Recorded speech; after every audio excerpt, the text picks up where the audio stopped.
బాగున్నారా?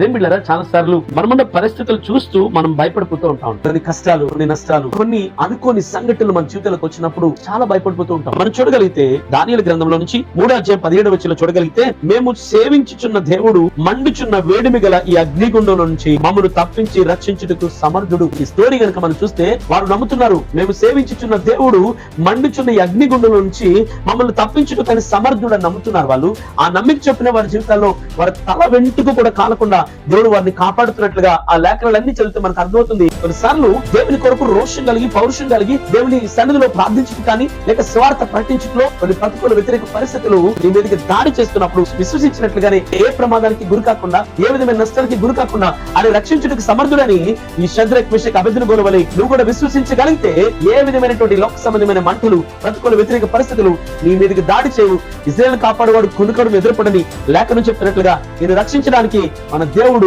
కునుకక నిద్రపోక కాపాడుతున్నటువంటి వాడు. కాబట్టి ఏ విధమైన భయం చెందక నువ్వున్న దేవుని పనులు ముందుకు సాగిపో. దేవుడు నీ పక్షం నుండి ఏ కీడు నీకు సంభవించకుండా సహాయం చేయడానికి ఇష్టపడుతున్నాడు. అట్టి కృపదేవుడు నీకు ఇవ్వాలని నీకోసం చిన్న ప్రార్థన.